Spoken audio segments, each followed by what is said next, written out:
የኢትዮጵያ ሚቲዮሮሎጂ ኢንስቲትዩት በየጊዜው ወቅቱን የጠበቀ የአየር ጠባይ ትንበያና ትንታኔ ለህብረተሰቡ ያቀርባል። ከ3 ወራት በፊትም የበልግ የአየር ጠባይ ትንተናና መረጃን ተደራሽ አድርጎ የነበረ ሲሆን ኢንስቲትዩቱ የሰጠው የአየር ሁኔታ ትንበያ መሬት ላይ ከታየው የአየር ሁኔታ ጋር 75 በመቶ የተጣጣመ እንደነበር ዋና ዳይሬክተሩ ፈጠነ ተሾመ ገልጸዋል። በልግ ዋነኛ ዝናብ ወቅታቸው የሆነው የደቡብ አጋማሽ፣ የሶማሌ፣ የደቡብ ኦሮሚያ፣ ቦረና፣ ጉጂና የባሌ ቆላማ ዞኖች ዋነኛ የዝናብ ወቅታቸው ነው። ከዛ በተጨማሪ የሰሜን ምስራቅ የሀገሪቱ አካባቢዎች የምስራቅ አማራ፣ ምስራቅ ትግራይና የአፋር አካባቢዎች ላይ ሁለተኛ የዝናብ ወቅታቸው ነው። በዛው መሰረት በተሰጠው ትንበያ ጋር ከሞላ ጎደል በጣም የተጣጣመ ነው ብሎ መውሰድ የሚቻልበት ሁኔታ ነው የነበረው ማለት ነው። የዘንድሮ በልግ በእነዚህ አካባቢዎች ላይ በተለይ ለአርብቶ አደሩ፣ ለከፊል አርብቶ አደሩ፣ ለጓሮ አትክልት ስራ ምቹ ሁኔታን የፈጠረና ለማሳ ዝግጅትም ተመሳሳይና ጥሩ የሆነ ሁኔታን ፈጥሮ የተገኘ እንደ መልካም አጋጣሚ የሚወሰድ ነው ብሎ መውሰድ ይቻላል ማለት ነው። ይህም በግብርና በተለይም የበልግ አብቃይ አካባቢዎች የተሻለ ስራ እንዲሰራ ማድረጉን በግብርና ሚኒስቴር የሰብል ልማት መሪ ስራ አስፈጻሚ ኢሳያስ ለማ ተናግረዋል።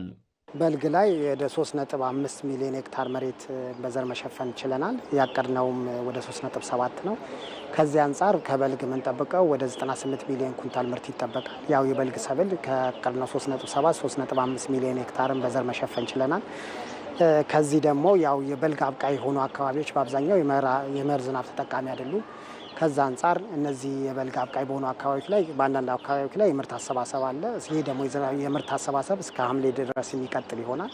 በመጪው የክረምት ወቅት የሚጠበቀውን የአየር ትንበያና በየሴክተሮች የሚኖረውን የምልከታ ትንተና ይፋ ያደረገው ኢንስቲትዩቱ መደበኛና ከመደበኛ በላይ ዝናብ እንደሚኖር የኢንስቲትዩቱ ምክትል ዋና ዳይሬክተር ዶክተር አሳምነው ተሾመ ገልጸዋል። የክረምት ዝናብ ተጠቃሚ በሆኑ የሀገራችን አካባቢዎች ላይ በዘንድሮ ክረምት ማለት ነው ከመደበኛ በላይ የሆነ የዝናብ መጠን የሚያስከትት እንደሚኖራቸው ትንበያ ተሰጥቷል ማለት ነው። በተለይም የደቡብና ምስራቅ ትግራይ ዞኖች፣ የሰሜንና ደቡብ ወሎ ዞኖች፣ የሰሜን ሸዋ የአማራ ክልል፣ የአፋር ክልል ዞኖች በብዙ ቦታዎቻቸው ላይ ከመደበኛ በላይ የሆነ የዝናብ መጠንና ስርጭት በዘንድሮ በክረምት ወቅት ያገኛሉ ማለት ነው።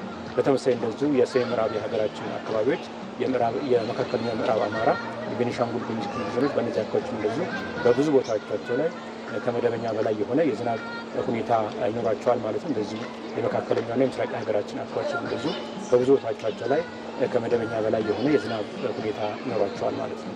ይህም በክረምት የተሻለ የግብርና ስራ እንዲኖርና በግድቦች የተሻለ የውሃ መጠን ለመያዝ እንደሚረዳ ተናግረዋል። ይሁን እንጂ ከሐምሌ አጋማሽ ጀምሮ በተወሰኑ ተፋሰሶች ቅጽበታዊ ጎርፍ ሊፈጠር እንደሚችል ዶክተር አሳምነው ተናግረዋል።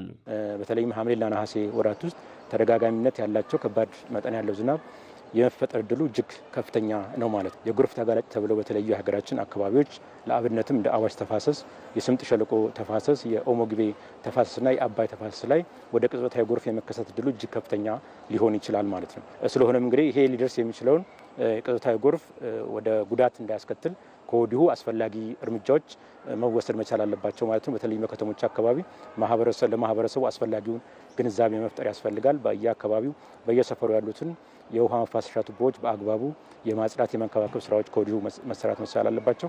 እንደዚሁም ደግሞ አገልግሎት የማይሰጡ የውሃ መፋሰሻ ቱቦዎች ካሉ ከወዲሁ የመቀየር ስራዎች መሰራት ይኖርባቸዋል ማለት ነው። የክረምት ወቅት ከዓመታዊ የዝናብ ድርሻ 85 በመቶ የሚሸፍን ሲሆን አሉታዊ ተጽዕኖውን በመቀነስ ምቹ ዕድሉን ለመጠቀም ባለድርሻ አካላት የትንበያውን መረጃ በአግባቡ ሊጠቀሙ ይገባል ተብሏል።